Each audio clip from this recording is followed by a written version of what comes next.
अस्सलाम वालेकुम प्यारे बच्चों, मैथ्स विद हैदर में सर हैदर आपके साथ हैं।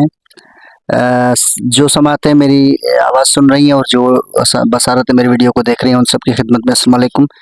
जनाब रिव्यू एक्सरसाइज है 17 एक्सरसाइज है 17 चैप्टर की, क्लास 10th है, सिंध बोर्ड की मैथमेटिक है। तो जनाब इसको आज हम हल करेंगे। ये सारे MCQs हैं। तो यहाँ पे देखें ये लिखा हुआ है चूज़ द करेक्ट ऑप्शंस, मतलब ये 4 ऑप्शन आपको दिए गए हैं। सवाल पढ़ के आपको इनमें से चूज़ करना है कि कौन सा जवाब इनका दुरुस्त है। तो जनाब चलते हैं। ये देखें यहाँ पे लिखा हुआ है which one is subset of N. Subset का मतलब होता है उसका बच्चा। ठीक है, ये मैंने पहले भी किसी वीडियो में रिकॉर्ड करके आपको समझा दिया है। आप फिर से आपके जहन को रिकॉल करें और तलाश करें कि सबसेट क्या होता है। ठीक है, तो चलो भाई सबसेट हम तलाश करते हैं। सबसे पहले आपको ये जो सेट है ना, ये अपना इंटीजर्स है, रेशनल सेट है और इवन नंबर का सेट है और दूसरा प्राइम नंबर का सेट है। इनके सेट आपको जहन में होने चाहिए। दूसरा नेचुरल नंबर का सेट भी आपको जहन में होना चाहिए। तो चलो पहले हम लिखते हैं नेचुरल नंबर का सेट कौन सा है। तो हम यहाँ पे लिखते हैं भाई जो नेचुरल नंबर का सेट है, नेचुरल नंबर का जो सेट होता है वो 1 से शुरू होता है। 1 2 3 4 5 और सो ऑन, ये चलता रहेगा। ओके, अब हम आते हैं, ये देखें यहाँ पे 4 सेट हमें दिए गए हैं ना इंटीजर्स। अब आपको पता है इंटीजर्स क्या होता है। इंटीजर्स में पॉजिटिव नेगेटिव दोनों नंबर होते हैं, ज़ीरो भी होता है इसमें। तो ये देखें 0 plus minus 1 plus minus 2 plus minus 3 and so on, ये भी चलता रहेगा। ओके, उसके बाद हम आते हैं भाई रेशनल क्या है। क्यू रेशनल, इसमें सारे रेशनल नंबर्स होते हैं। अच्छा, रेशनल में क्या क्या होता है उसमें, रेशनल नंबर्स उसमें क्या होता है, सारे डेसिमल्स भी आ जाते हैं। ठीक है, और फिगर्स मतलब फ्रैक्शन वाली जो फिगर्स हैं वो भी इसमें आ जाती हैं रेशनल में। तो इसीलिए ये रेशनल का सेट हम ऐसे लिखते हैं। ठीक है, उसके बाद इवन नंबर का सेट है। तो जनाब इवन नंबर सेट जो है ना वो आपको पता है कि ये 0 से शुरू होता है। 0 इवन नंबर है, उसके बाद 2 है, उसके बाद 4 है, फिर 6 है और ये चलता रहेगा। ओके, अच्छा उसके बाद है पी का मतलब है प्राइम का मतलब है जिस पे सिर्फ खुद का टेबल लगे, किसी और का ना लगे, तो उसको बोलते हैं प्राइम। ठीक है, अच्छा तो हम प्राइम नंबर कौन सा, यहाँ पे हम 2 इंक्लूड करते हैं 2। ठीक है, 1 भी है लेकिन 1 को कहीं कहीं पर टेबल नहीं माना जाता, तो इसीलिए हम क्या करेंगे 2 से स्टार्ट करेंगे। 2 पहला प्राइम नंबर है जिस पे सिर्फ खुद का टेबल लगता है और कोई टेबल नहीं लगता। ओके, उसके बाद 2 के बाद है 3 के बाद 5 के बाद 7 के बाद 11 के बाद 13 और सो ऑन, ये चलता रहेगा। अब अगर आप ढूंढेंगे तो आपको बहुत सारे ऐसे मिल जाएंगे। अब आप नेचुरल नंबर को देखें 1 2 3 4 5 और ये चलता रहेगा। तो इसका मतलब है Z 0 से शुरू होता है, 0 इसके पास नहीं है, तो मतलब ये Z नहीं है। ओके जनाब, उसके बाद रेशनल नंबर मैंने आपको बोला कि इसमें डेसिमल भी आ जाता है। डेसिमल का मतलब है 0.5 0.2 ETC जो भी डेसिमल होता है, तो इसमें डेसिमल है ही नहीं नेचुरल नंबर में। ठीक है, दूसरा इसमें फ्रैक्शन भी होता है 1/2 3/4। ठीक है, मतलब 1/2 3/4, तो वो रेशनल मतलब फ्रैक्शन वाले नंबर भी इसमें नहीं है। फ्रैक्शन वाले नंबर इसमें है लेकिन इसमें नहीं है, नेचुरल में नहीं है, तो मतलब ये भी नहीं होगा। ओके, तो ये भी नहीं हुआ, ये भी नहीं हुआ। उसके बाद इवन नंबर 0 से शुरू होता है, देखें तो 0 इसके पास नहीं है, तो ये भी नहीं होगा। उसके बाद प्राइम है, प्राइम का 2 3 5 7, तो 2 3 5 7 इसमें सारे हैं ना, तो मतलब नेचुरल नंबर का ये जो है ना ये बच्चा है, इसमें से एलिमेंट्स लेके इसने सेट बनाया हुआ है, तो प्राइम नंबर इसका सही जवाब है। तो आप यहाँ पे इसको टिक करेंगे प्राइम नंबर को इस तरीके से। ओके जनाब, अच्छा तो चलते हैं अब आगे। आगे हमारे पास है दूसरा ऑप्शन, और दूसरे ऑप्शन में देखें क्या लिख रहा है। दूसरे ऑप्शन में लिख रहा है कि ये टेबुलर फॉर्म में इसको लिखें, ये सेट बिल्डर फॉर्म में आपको दिया गया है। अच्छा ठीक है, सेट बिल्डर फॉर्म में क्या दिया गया है कि सेट ए जो है ना वो सेट है एक्स एलिमेंट का, सच दैट एक्स जो है वो मेंबर है इंटीजर्स का। ठीक है, मतलब एक्स का मतलब है कोई भी एलिमेंट, हर एलिमेंट मेंबर है जेड का, इंटीजर्स का। वेयर जहाँ पर एक्स स्क्वायर जो है वो इक्वल टू 25 है, वो 25 के बराबर है। तो हम क्या करेंगे बेटा, यहाँ पे हम ये एक्स स्क्वायर इक्वल टू 25 है ना, तो इसको हम इसका स्क्वायर काटने की कोशिश करेंगे। तो हम क्या करेंगे, दोनों तरफ से रेडिकल पुट करेंगे, इधर भी इधर भी। ओके, अब इसका रेडिकल तो इसके स्क्वायर में कट जाएगा, सही है। तो यहाँ पे बचेगा ओनली एक्स बचेगा। और इस तरफ आएंगे तो यहाँ पे जब ये 25 का आप रेडिकल से इसको निकालोगे तो इसका स्क्वायर रूट 5 निकलेगा, लेकिन रेडिकल के जाने के बाद ये प्लस माइनस दोनों लगे, क्योंकि इसमें से आपको प्लस माइनस दोनों 5 मिलेंगे।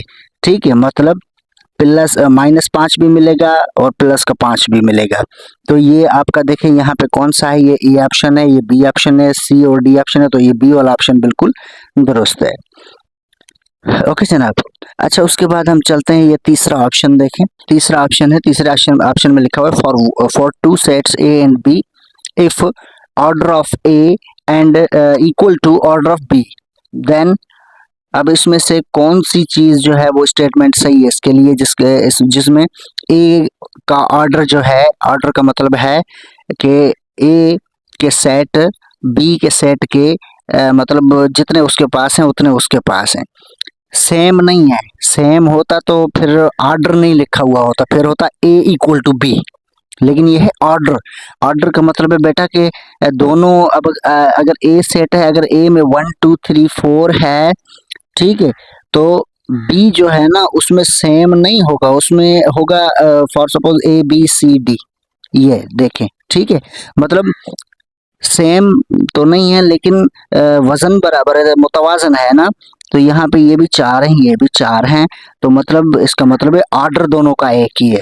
तो अब इसको आप क्या लिखेंगे, इसको ए इक्वल टू बी हम नहीं लिखेंगे। ठीक है, अच्छा ए में लिखा हुआ है A is proper subset of B, नहीं भाई प्रॉपर सबसेट नहीं है। उसके बाद B is equal to A, नहीं भाई ये भी नहीं है, इक्वल नहीं है आपस में। अच्छा, यहाँ पे लिखा हुआ है ए कॉन्ग्रुएंट बी, तो जनाब हाँ ये सही है। ठीक है, तो हम इसको लिखेंगे ए इक्विवेलेंट, इसको बोलते हैं equivalent. A is equivalent of B, equivalent to B. ठीक है, और ये है A is proper subset of B, ये नहीं होगा। तो बेटा ये सी वाला ऑप्शन आप इसको टिक करेंगे। ठीक है, तो ये इसके इक्विवेलेंट है, ये इक्विवेलेंट की साइन है, तो ये होगा इसका जवाब। ओके, उसके बाद हम चलते हैं चौथे ऑप्शन पे। चौथे ऑप्शन में देखिए क्या लिखा हुआ है। चौथे ऑप्शन में लिखा हुआ है, ये सेट बिल्डर फॉर्म में लिखा हुआ है कि आप सेट बनाएं। कौन सा सेट बनाएं, आप सेट बनाएं भाई जिसके मतलब ऑल एक्स एलिमेंट का सेट बनाएं, जिसमें हर एलिमेंट जो है वो मेंबर होगा किसका, नेचुरल नंबर का, नेचुरल नंबर सेट का। और जो एलिमेंट होगा नेचुरल नंबर का वो 1 से कम होना चाहिए, लेस देन 1, 1 से कम होना चाहिए। अब आपको पता है कि नेचुरल नंबर का सेट क्या होता है, मैंने आपको पहले बता दिया है कि नेचुरल नंबर का सेट जो होता है वो होता है 1। ठीक है, उसके बाद 2 3 4 5 एंड सो ऑन, ये चलता रहेगा। ओके, अब ये कहता है कि लेस देन 1। अब अगर लेस देन 1 होगा तो बेटा क्या हो जाएगा, ये हो जाएगा 0, आपको पता है ना। तो लेस देन 1 हो जाएगा 0। अब 0 नेचुरल नंबर में है ही नहीं। ठीक है, तो मतलब ये क्या, कौन सा सेट बनेगा, यहाँ पे लिखा हुआ सिंगलटन। सिंगलटन उसको बोलते हैं जिसमें सिर्फ एक एलिमेंट हो, एक एलिमेंट एक से कम वाला एलिमेंट 0 है और 0 इसके पास नहीं है, तो ये सिंगलटन भी नहीं हुआ।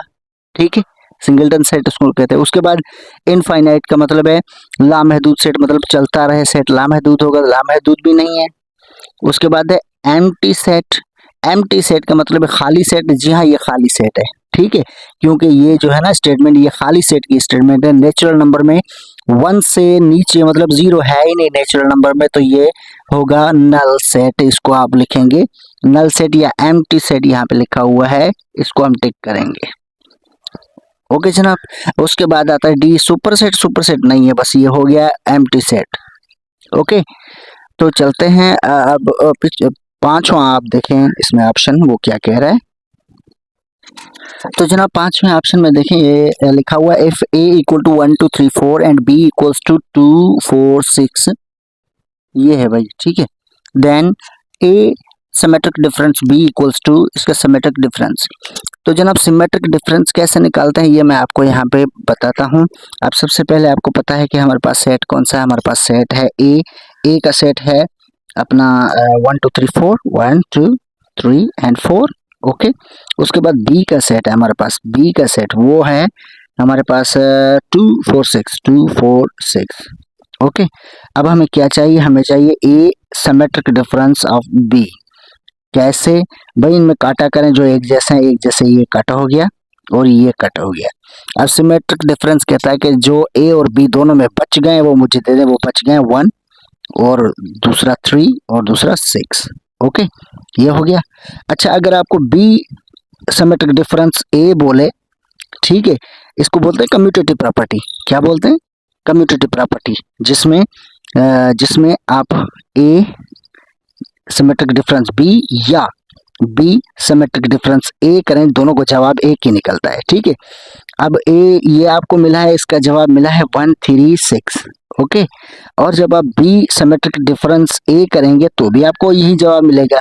देखें, जो भी बचेगा वो रखेंगे 1 3 6 है ना, तो आप लिखेंगे 1 3 6, ये दोनों का जवाब बराबर है। तो मतलब सिमेट्रिक डिफरेंस भी कम्यूटेटिव प्रॉपर्टी में होता है। ठीक है, तो इसका जवाब ये होना चाहिए। अच्छा, आप आंसर की में इसकी में जाएंगे तो आपको मिलेगा बी ऑप्शन, लेकिन बी इसका नहीं है, मैंने इसको 3 4 मरतबा कंफर्म किया हुआ है, तो इसका डी ऑप्शन होगा बेटा, ये इसका जवाब बिल्कुल सही है, तो आप डी को टिक करेंगे। ठीक है, चलते हैं आगे। अच्छा, तो जनाब छठे ऑप्शन में आप देख सकते हैं, ये छठे ऑप्शन में लिखा हुआ है which operation is not commutative. कौन सा ऑपरेशन है जो कम्यूटेटिव नहीं है? तो सिमेट्रिक डिफरेंस का मैंने आपको ये एग्जांपल दिया, ये तो कम्यूटेटिव है। ठीक है, उसके बाद ये कहता है कि बताएं क्या यूनियन भी है। यूनियन का मतलब है, देखें, यूनियन होता है ऐसे, ए यूनियन बी, ठीक है, या बी यूनियन ए। ठीक है जनाब, आप देख सकते हैं, तो उसमें देखें ये 1 2 3 4 4 है ना, तो 2 4 6, ये 6 भी इसके साथ आएगा, तो ये क्या बन जाएगा, ये बन जाएगा 1 2 3 4 एंड 6, ये बन गया ना। अच्छा, अब अगर इस तरफ बनाते बी यूनियन ए तो भी वही सेट होगा, तो ये 1 2 3 एंड 4 एंड 6 होगा। यूनियन भी कम्यूटेटिव है और सिमेट्रिक डिफरेंस भी कम्यूटेटिव है। ठीक है, लेकिन ये कहता है कम्यूटेटिव जो नहीं है वो पता है कौन सा है। अब इंटरसेक्शन है। हाँ, अच्छा, डिफरेंस को पहले हम देखते हैं। डिफरेंस का मतलब है ए माइनस बी या बी माइनस ए। ठीक है, देखें इनका जवाब दुरुस्त तो निकलता है, एक तरफ निकलता है। तो अब डिफरेंस करेंगे तो डिफरेंस का मतलब है कि ये देखें यहाँ पे हमने काटा किया हुआ है ना, तो जो ए में बच गया पहला नंबर, ये पहले पहले जो है ना ए, तो आगे जो होगा उसमें उसमें जो बच गया है वो रखें, उसमें बचा है 1 एंड 3, तो हम यहाँ पे लिखेंगे 1 एंड 3। ओके बेटा, इस तरफ आएंगे, यहाँ पे बी माइनस ए है, तो इसका मतलब है बी में जो बचा है, बी में सिर्फ 6 बचा है, तो आप देखें दोनों का जवाब एक ही है, नहीं है ना, तो मतलब ये अपना कम्यूटेटिव नहीं है। ठीक है, तो इसको हम टिक करेंगे, भाई ये कम्यूटेटिव नहीं है, तो आप सी को टिक करेंगे। ठीक है, इंटरसेक्शन कम्यूटेटिव है। कैसे? अब इंटरसेक्शन में आते हैं, इंटरसेक्शन बी या बी इंटरसेक्शन ए। ठीक है, अब देखें, अब अगर इंटरसेक्शन हम करेंगे ए बी में, तो ये काटा होगा, जो काटा हुए हैं वो लिखो दोनों में। ठीक है, तो काटा हुए 2 4 4 2 4 2 4 काटा हुआ है, तो 2 और 4 ये काटा हुआ है। इस तरफ आए बी इंटरसेक्शन ए का मतलब है दोनों में क्या कटा है, 2 4 ही कटा है, तो ये 2 4, तो मतलब ये कम्यूटेटिव है, तो ये जवाब नहीं होगा। जवाब ये होगा कि जो ये पूछ रहा है कि which operation is not commutative, इसमें कौन सा ऑपरेशन जो कम्यूटेटिव नहीं है वो डिफरेंस है। ठीक है जनाब, तो याद रखिएगा डिफरेंस जो है वो कम्यूटेटिव नहीं होता है। अच्छा, उसके बाद सेवेंथ ऑप्शन है। सेवेंथ ऑप्शन में देखिए लिखा हुआ है, यहाँ पे सेट बिल्डर फॉर्म हमें दिया गया है।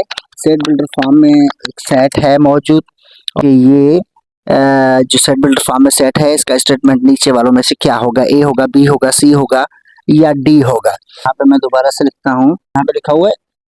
ओके जनाब, तो उसके लिए ये कहता है कि आप इनमें से कौन सा ऑप्शन होगा।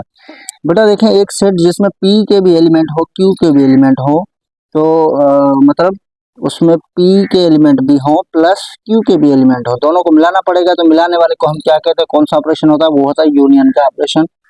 तो हम क्या करेंगे, हम यहाँ पे P का और Q इन दोनों को जब हम यूनियन करेंगे तो हमें ये स्टेटमेंट मिल जाएगी। तो इसमें आप बी ऑप्शन टिक करेंगे। ये बी ऑप्शन जो है ना, ये हमारा इसका करेक्ट ऑप्शन है बी। इसका मतलब है पी को यूनियन करेंगे क्यू के साथ तो ये स्टेटमेंट हमारी बन जाएगी। ओके, ऑप्शन 8वां ऑप्शन है। 8वें ऑप्शन में लिखा हुआ है कि आप ऐसा सेट बनाएं x element such that x belongs to universal. ठीक है, मतलब हर मेंबर जो है वो यूनिवर्सल सेट में से होना चाहिए, लेकिन एंड एक्स वो एलिमेंट जिनका जो मेंबर ए इंटरसेक्शन बी के मेंबर ना हो। ठीक है, ये हमें नहीं चाहिए, मतलब वो मेंबर जो ए इंटरसेक्शन बी के ना हो, मतलब जो भी सेट बचे उसमें ए इंटरसेक्शन बी के मेंबर नहीं होने चाहिए। तो आप क्या करेंगे बेटा, आप सबसे पहले आपको पता होना चाहिए आपके पास यूनिवर्सल सेट हो। यूनिवर्सल सेट आपके पास क्या है, 1 2 3 4 5। ओके, मैं छोटा सेट रखता हूँ ताकि हमें कोई डिटेल में ना जाना पड़े या लेंथी ना हो जाए। उसके बाद सेट ए आपके पास है, वो सेट ए है आपके पास 1 2 3। ओके, उसके बाद आपके पास सेट बी है और सेट बी आपके पास है 1 2। ओके, ये है। तो अब हम क्या करेंगे, सबसे पहले अब आप इसको इंटरसेक्शन करें।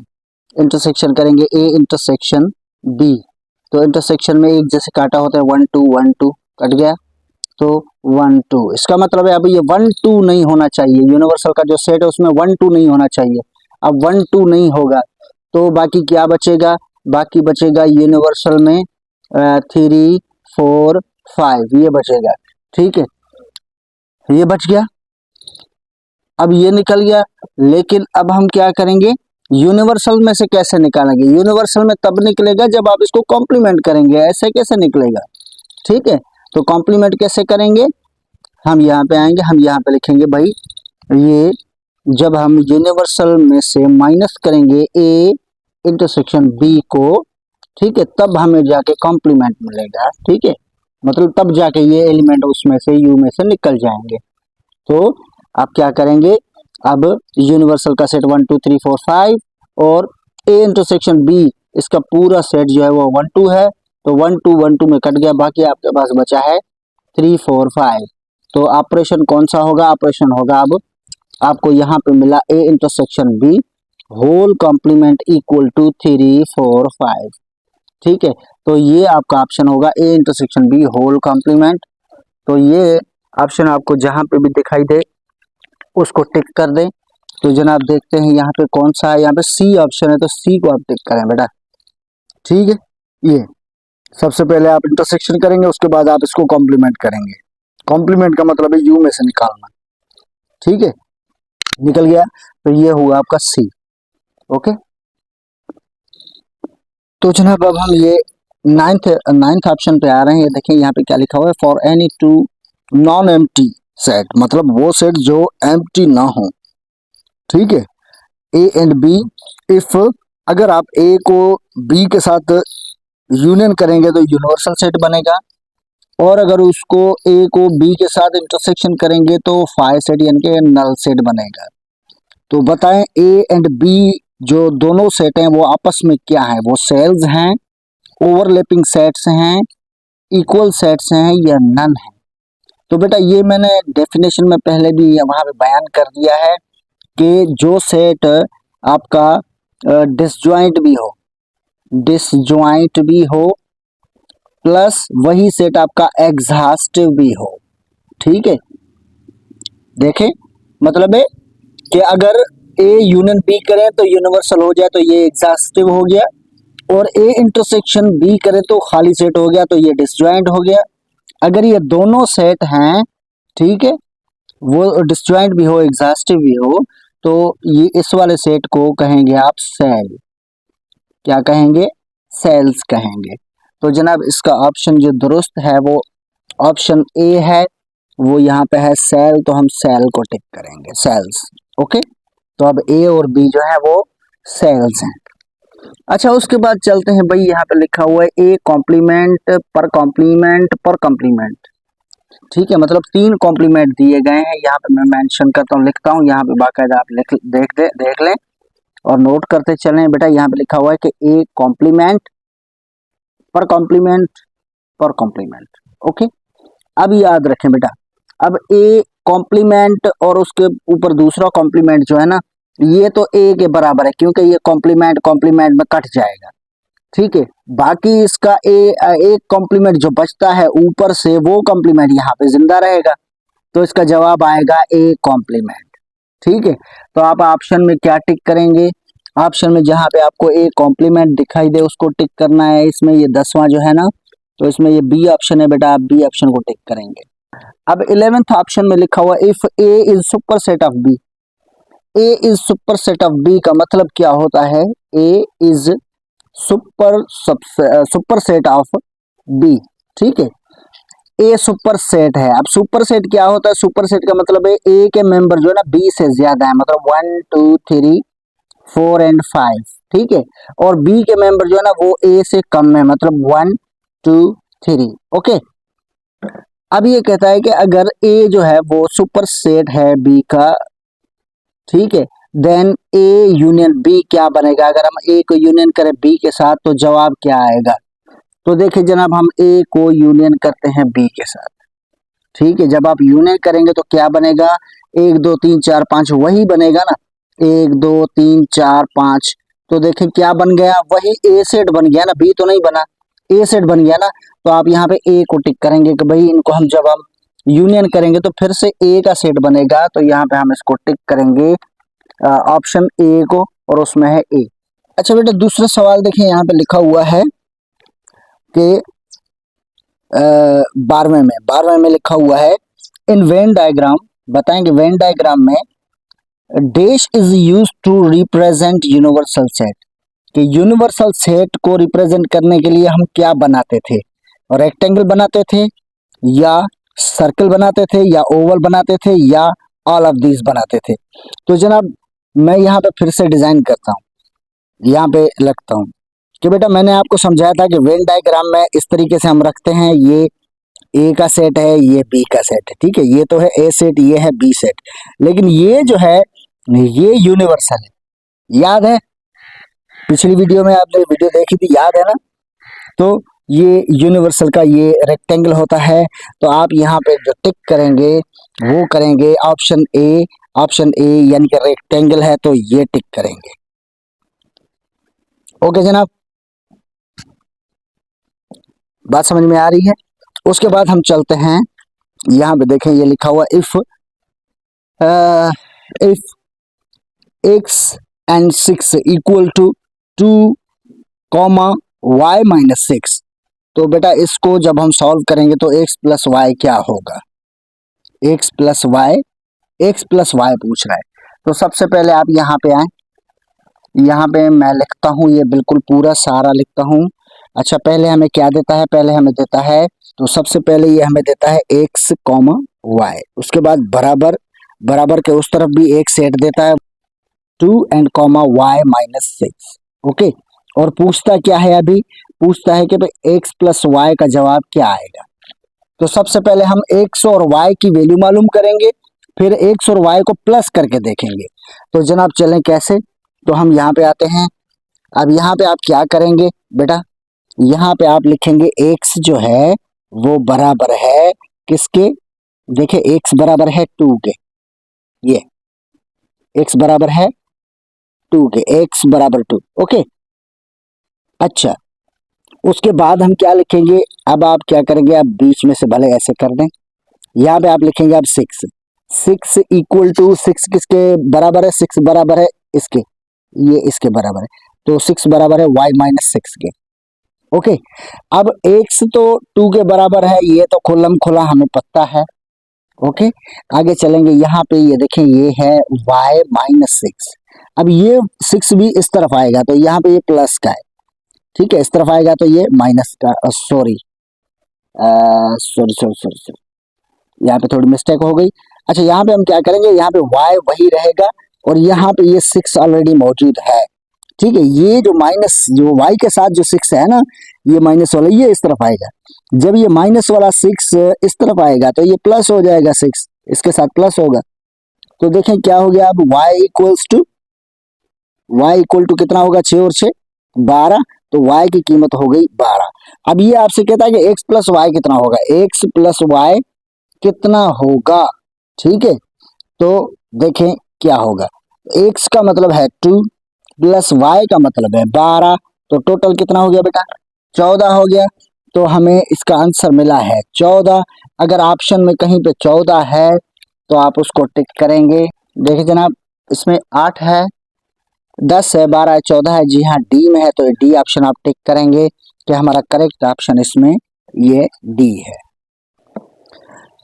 अच्छा तो जनाब हम आते हैं अब यहाँ पे 14वें नंबर पे। 14वें नंबर पे देखिए क्या लिखा हुआ है, इफ ऑर्डर ऑफ ए ज़रब B equal to 100 and order of B equal to 5, then order of A क्या होगा। तो अब बेटा ये कहता है कि ऑर्डर ऑफ ए ज़रब बी, मतलब ए को बी के साथ ज़रब करेंगे तो 100 बनेगा, ठीक है। और दूसरा ये कहता है कि ऑर्डर ऑफ बी जो है, ऑर्डर ऑफ बी वो 5 के बराबर है। तो बताएं ऑर्डर ऑफ ए कितने के बराबर होगा, ठीक है, ये कितने के बराबर होगा। तो अब हम क्या करेंगे, अब हम यहाँ पे लिखेंगे कि बेटा जब इन दोनों को हम ज़रब करते हैं तो 100 बनता है ना। तो अब अगर एक रकम तो ए है, दूसरी रकम बी है, और बी का क्या है 5 है यहाँ पे, तो 5 इक्वल टू ये हो गया 100। अब ए को 5 के साथ ज़रब करें तो ये हो जाएगा 5a इक्वल टू 100। अब a इक्वल टू ये 5 का टेबल 100 पे लगता है 20 टाइम, तो a इक्वल टू 20, तो a का ऑर्डर होगा 20। तो चलिए जनाब ढूंढते हैं, यहाँ पे 20 ऑप्शन है, ए बी सी जी से, जी जनाब सी में है, तो ये हम यहाँ पे इसको सी में टिक करेंगे। तो जनाब ये 15वें ऑप्शन में आप देख रहे हैं, यहाँ पे लिखा हुआ है function is called surjective if range dash codomain. इसका मतलब है कि वो फंक्शन सर्जेक्टिव कब हो जाएगा, अगर रेंज उसके सुपरसेट हो, रेंज कोडोमेन का सुपरसेट हो, या रेंज सबसेट हो, या रेंज इक्वल हो, या ऑल ऑफ दीज, या सारे हों। तो जनाब इसमें क्या है, आप डेफिनेशन में जाएंगे तो डेफिनेशन में लिखा हुआ है कि जब रेंज और कोडोमेन आपस में इक्वल हो जाएंगे तो ये हो जाएगा सर्जेक्टिव। तो हम इसको सी टिक करेंगे। तो उसके बाद आते हैं भाई, a function is called into if range is superset of codomain, या सबसेट ऑफ कोडोमेन, या equal of codomain, range is equal of codomain, या नन ऑफ दीज। तो बेटा इसमें डेफिनेशन में लिखा हुआ है कि रेंज जो है ना, जब कोडोमेन का ये सबसेट होगी तब जाके ये फंक्शन इनटू होगा। सबसेट का मतलब है कि range is subset of codomain, मतलब रेंज कोडोमेन से छोटी होनी चाहिए, ठीक है, कोडोमेन का बच्चा होना चाहिए रेंज, तो तब जाके ये इनटू होगा। ओके, तो जनाब ये 17वें ऑप्शन में देखें यहाँ पे क्या लिखा हुआ है। 17वें ऑप्शन में है कि give that a equals to 0 1 2 and b equals to 3 4, then decide which of the following is a function a to b, कि बताएं कि इनमें से कौन सा फंक्शन जो है ना वो सही है, जो a to b फंक्शन हो वो कौन सा है, ठीक है। तो चलिए मैंने यहाँ पे ये कुछ फंक्शन ये जो यहाँ पे लिखे हुए हैं ऑप्शन में ना, तो वो मैंने यहाँ पे लिख दिया, उनको हम एग्जामिन करते हैं डायग्राम बना के। तो कैसे जनाब चलें, तो ये देखें, ये पहला हमारे पास ये है कि भाई ए ये है। तो अब पहले तो आपको सेट लिखने पड़ेंगे कि सेट वो हमें कौन कौन से दे रहा है। भाई सेट ए जो है वो हमें उसने दिया है 0 1 and 2, और सेट बी जो है वो हमें मिला हुआ है 3 and 4। ओके, अब यहाँ पे आप थोड़ा गौर करें, ये है 0 3, इसका मतलब है 0 जो है 3 को किल करेगा, मतलब 0 जो 3 को ये शिकारी है, ये शिकार है ना, तो इसके पास सारों के पास एक एक तीर है, चलना भी एक एक तीर चाहिए। कोई भी डोमेन, ये डोमेन है बेटा, ये है डोमेन, ये है रेंज, ठीक है। तो कोई भी डोमेन 2 तीर नहीं चलाएगा, ठीक है, लेकिन एक रेंज पे 2 तीर आ सकते हैं, लेकिन कोई भी डोमेन 2 तीर नहीं चलाएगा, एक डोमेन 1 तीर चलाएगा। ठीक है, तो एक ये बंदा 1 तीर चलाएगा। तो देखिए 0-3 का मतलब है 0 ने 3 पे तीर चलाया, 1 ने 4 पे तीर चलाया। ठीक है, और 2 रह गया। अब जो रह गया इसका मतलब है ये फंक्शन नहीं है, ये फंक्शन नहीं है। ओके, अच्छा चलो जनाब, ये फंक्शन नहीं है। अब दूसरे को एग्जामिन करते हैं। ये नंबर 1 ये तो क्रॉस हो गया, ये नहीं है, मतलब ए ऑप्शन। अब बी ऑप्शन को देखते हैं। बी ऑप्शन पे भी ये आप दोबारा से लिखें 0, 1, 2 और 3 एंड 4। अब यहाँ पे देखें ये फंक्शन क्या है, इसको हमें प्लॉट करना है। तो 0, 3 है तो 0, 3, 1, 4 है तो ये 1, 4, 2, 3 है तो ये 2, 3, ओके, 2, 4 है तो ये 2, 4। अब देखें इसने भी 2 तीर चला दिए हैं 2 ने, तो मतलब ये भी फंक्शन नहीं हुआ, तो ये बी भी आपका नहीं हुआ। ओके, उसके बाद हम तीसरे पे आते हैं। तीसरे को एग्जामिन करते हैं। फिर से आप ये बनाएं 0, 1, 2 और 3 एंड 4 है ना। तो यहाँ पे ये 0, 3 है तो ये 0, 3, 1, 4 है तो ये 1, 4, 2, 4 है तो ये 2, 4। तो जनाब हाँ, ये फंक्शन है, क्योंकि हर किसी को एक एक तीर चलाना चाहिए, हर किसी ने एक एक तीर चलाया हुआ है, तो ये फंक्शन है। ठीक है, अच्छा चौथा जो नन ऑफ दीज लिखा है उसको छोड़ दें, मतलब ये तीनों ऑप्शन नहीं है। सी ऑप्शन इसका करेक्ट ऑप्शन है, सी। तो हम सी को टिक करेंगे बेटा। तो ये हमारा सी है, तो हम इसको टिक करेंगे कि भाई ये इसका बिल्कुल करेक्ट है। ठीक है, अच्छा उसके बाद यहाँ पे 18वें ऑप्शन में देखें लिखा हुआ है which one is always bijective. इनमें से कौन सा सेट है जो बाइजेक्टिव होगा। ठीक है, तो बताएं 1, 1 फंक्शन बाइजेक्टिव होगा, 1, 1 अच्छा ऑन टू फंक्शन बाइजेक्टिव होगा, या 1, 1 फंक्शन बाइजेक्टिव होगा, या इनटू फंक्शन होगा, या 1, 1 करेस्पॉन्डेंस ये बाइजेक्टिव होगा, कौन सा होगा। अच्छा, तो इसको समझने के लिए हम यहाँ पे डायग्राम बनाते हैं और उस पर समझते हैं। तो जनाब ये मैंने डायग्राम बना लिए हैं। तो अब यहाँ पे देखें, अगर हम क्या करते हैं, देखें अगर आप ये जो A है, A to 1 होगा, B to 2 होगा और C to 2, तो बेटा ये हो जाएगा इनटू फंक्शन। क्योंकि आपको पता है कि अगर ये डोमेन ने सारे तीर चलाएं, ठीक है, लेकिन रेंज में एक बंदा रह गया या एक से ज़्यादा बंदा रह जाए तो उसको हम इनटू फंक्शन कहते हैं। ठीक है, तो ये इनटू फंक्शन हो जाएगा। अच्छा इस तरफ आप देखें, अब ये है और ये है, तो बेटा इसको आप कहेंगे ये 1, 1 फंक्शन भी है। ठीक है, 1, 1 फंक्शन भी है, और दूसरा इसका नाम क्या है, एक तो ये 1, 1 फंक्शन है, दूसरा ये है 1, 1 कॉरेस्पॉन्डेंस, 1, 1 कॉरेस्पॉन्डेंस, दूसरा इसका ये नाम है। ठीक है, अब जो भी फंक्शन 1, 1 फंक्शन और 1, 1 कॉरेस्पॉन्डेंस होगा तो उसको हम कहेंगे ये बाइजेक्टिव है। ठीक है, ये बाइजेक्टिव है, बाकी किसी को भी नहीं कहेंगे। तो बाइजेक्टिव क्या होगा, ये 1, 1 फंक्शन, सिर्फ 1, 1 फंक्शन नहीं होगा, क्योंकि 1, 1 फंक्शन अगर हम यहाँ पे बनाना चाहें बेटा A B C 1 2 3, ठीक है, अब A ने 3 को और B ने 1 को और C ने 2 को, अब ये भी 1, 1 फंक्शन है। ठीक है, लेकिन 1, 1 करेस्पॉन्डेंस नहीं है। 1, 1 करेस्पॉन्डेंस कहता है कि पहला पहले को मतलब पहला पहले की तरफ तीर फेंकेगा, दूसरा दूसरे को, तीसरा तीसरे को तीर फेंकेगा। ये होता है करेस्पॉन्डेंस। 1, 1 भी है, करेस्पॉन्डेंस भी है, लेकिन ये 1, 1 तो है, करेस्पॉन्डेंस नहीं है, इसलिए ये बाइजेक्टिव नहीं होगा, ये बाइजेक्टिव है। ठीक है, तो करेस्पॉन्डेंस वाला जो ऑप्शन होगा हम वो टिक करेंगे। आप देखिए यहाँ पे हमें कहीं पे मिलता है करेस्पॉन्डेंस, जी हाँ जनाब, ये डी ऑप्शन में हमें 1, 1 करेस्पॉन्डेंस मिल रहा है, तो हम उसको टिक करेंगे, ये हो गया। अच्छा, तो जनाब यहाँ पे 19वें ऑप्शन में देखें, 19वें ऑप्शन में क्या लिखा हुआ है, if function n to r then which one is not possible, कि ये 4 वैल्यूज़ हैं, इनमें से कौन सी वैल्यू है जो पॉसिबल नहीं है अगर फंक्शन n जो नेचुरल नंबर का है वो रियल नंबर बन रहा है। ठीक है, अब इसका मतलब है नेचुरल है तो डोमेन नेचुरल का होना चाहिए। तो जनाब मैं यहाँ पे लिखता हूँ सेम, यहाँ पे मैंने लिखा है ना, देखें नेचुरल जो है ना वो फंक्शन रियल में चेंज हो रहा है, लेकिन अब जो डोमेन होगा वो नेचुरल होगा, तो डोमेन हमें नेचुरल नंबर होना चाहिए। तो हम लिखेंगे फंक्शन डोमेन, ये नेचुरल नंबर यहाँ पे डोमेन आएगा। और डोमेन किसके बराबर होना चाहिए? अपना रेंज के बराबर हो। ये रियल नहीं है, रेंज है। रियल होता तो मैं इसको ऐसे लिखता, ये रेंज है। ठीक है, मतलब यहाँ पे होगा डोमेन वाला नंबर, यहाँ पे होगा रेंज वाला नंबर। तो हम क्या लिखेंगे, देखें, हम यहाँ पे लिखेंगे f। अगर यहाँ पे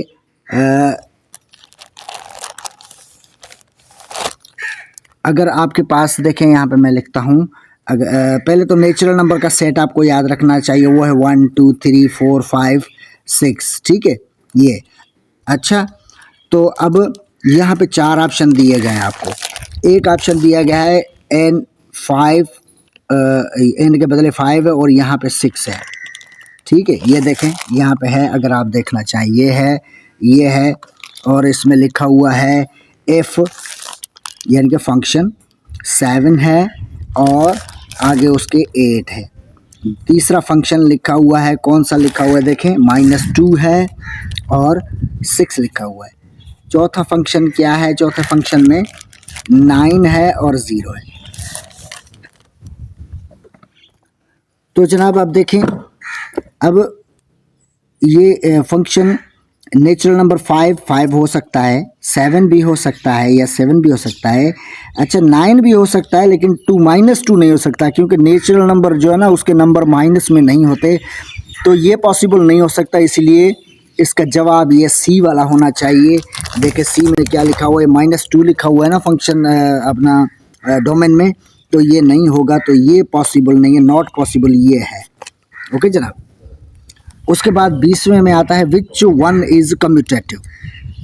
इसमें से कौन सा है जो कम्यूटेटिव है?